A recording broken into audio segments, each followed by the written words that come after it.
Olá, sejam muito bem-vindos. Hoje nós vamos mergulhar fundo em um dos textos mais intensos e emocionantes dos Salmos. Vamos fazer uma análise do Salmo 3, que é uma verdadeira jornada, uma jornada que vai do desespero mais profundo até uma confiança inabalável. E tudo isso escrito por um rei em fuga. A história já começa no meio da crise. Percebam que o salmo já começa de forma abrupta, é quase um grito. Com essas palavras, a gente é transportado direto para o centro da crise de Davi. Não tem tempo para formalidades, não tem introdução, a vida dele e o seu reino estão sob ameaça imediata. Para a gente conseguir entender toda a profundidade dessa passagem, nós vamos seguir a própria jornada do Davi, passo a passo. Primeiro, vamos ver o contexto, um rei em fuga. Depois, vamos sentir o clamor dele em meio ao caos. Em seguida, testemunhar a grande virada da fé. Daí, ver a confiança que nasce dessa fé. E, por fim, entender a grande lição sobre de onde vem a salvação. Então, vamos começar pelo começo. Quem escreveu isso e, mais importante, por quê? A circunstância por trás dessas palavras não é só um detalhe, sabem? É a chave para a gente decifrar toda a emoção e a teologia que tem em cada verso. Bom, vamos aos fatos. O autor é ninguém menos que o rei Davi. O momento, um dos mais sombrios da vida dele. Ele está fugindo de uma rebelião liderada pelo seu próprio filho, Absalão. Uma traição terrível. E aqui tem um ponto crucial. Segundo a narrativa bíblica, essa provação toda era parte da disciplina de Deus por pecados que Davi tinha cometido no passado, pecados que ele já tinha confessado e pelos quais já tinha sido perdoado, mas cujas consequências, como vemos, ainda estavam presentes. E tem um detalhe interessante. A palavra hebraica para salmo usada aqui é mismor. E mismor significa literalmente tanger cordas. Ou seja, isso aqui não foi escrito para ser um diário, uma oração silenciosa. Era uma canção, uma peça musical feita para ser cantada, transformando a dor pessoal em arte e adoração. Agora que entendemos o contexto, vamos entrar no coração do caos. O primeiro ato do salmo não poupa a gente da bravidade da situação. Davi olha a ameaça bem de frente, em toda a sua realidade esmagadora. E aqui o ataque fica ainda mais pessoal, mais profundo. Os inimigos não atacam só o rei, eles atacam a fé do rei. Dizer que não há salvação para ele em Deus é a arma psicológica definitiva. E logo depois dessa frase terrível, aparece pela primeira vez uma palavra bem misteriosa: Selá. Mas o que significa selá? A verdade é que os especialistas não têm um consenso. Existem duas grandes teorias. Uma é que seria uma instrução musical para elevar o som, talvez um momento só com instrumentos mais altos. A outra teoria é que viria de uma raiz que significa calar, ou seja, uma instrução para uma pausa, um momento de silêncio para meditar no que acabou de ser dito. De qualquer forma, é fascinante pensar nas possibilidades, não é? Depois de toda essa descrição do caos e da zombaria, o salmo dá uma virada dramática. É aqui que começa o segundo ato, onde o foco muda. Sai do problema e vai para a solução.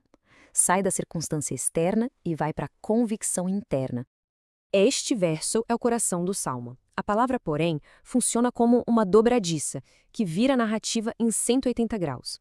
É a resposta direta à acusação de que não haveria salvação.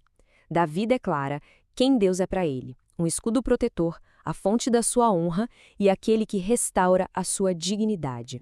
Esse contraste deixa clara qual é a batalha central do Salmo. Não é só uma luta militar, é uma guerra de perspectivas. De um lado, a voz da multidão, dizendo que parece ser a realidade. Do outro, a voz da fé, afirmando uma realidade mais profunda. Davi precisa escolher qual dessas vozes vai definir a sua experiência. E é importante a gente entender a palavra hebraica para salvação aqui, que é Yeshua. Yeshua não significa só uma salvação espiritual futura. Significa também libertação, ajuda e vitória no presente. É uma palavra muito rica e não é à toa que é a raiz dos nomes Josué e, claro, Jesus, que significa Deus é salvação. Vamos agora para o terceiro ato. É aqui que aquela fé declarada por Davi se traduz em uma confiança real, palpável, uma paz que desafia completamente as circunstâncias e já antecipa a vitória. O resultado prático dessa fé é simplesmente surpreendente. Enquanto milhares de inimigos o cercam, a realidade interna dele é de paz. Ele afirma: eu me deitei e dormi.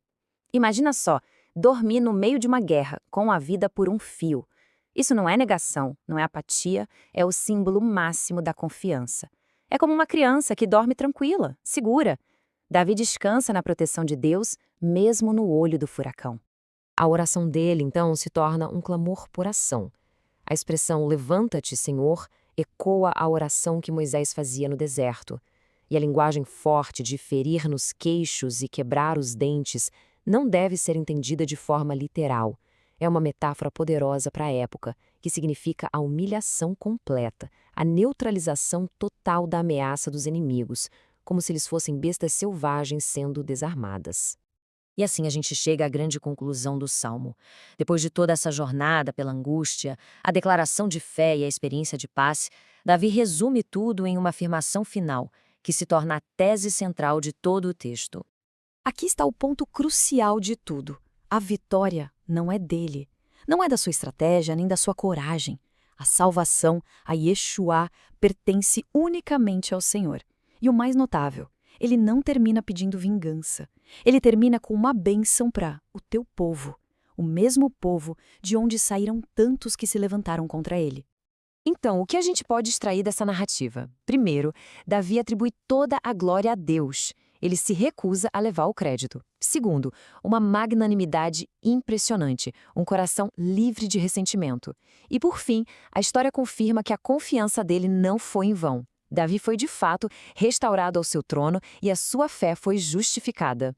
E a gente termina com uma questão para reflexão. Em um mundo cheio de incertezas, de adversidades, como é que essa jornada antiga de um clamor desesperado a uma confiança serena pode conversar com as nossas próprias batalhas? Como a escolha de Davi sobre em qual realidade focar pode nos ensinar algo hoje? É o poder duradouro desse texto que continua a ecoar através dos milênios.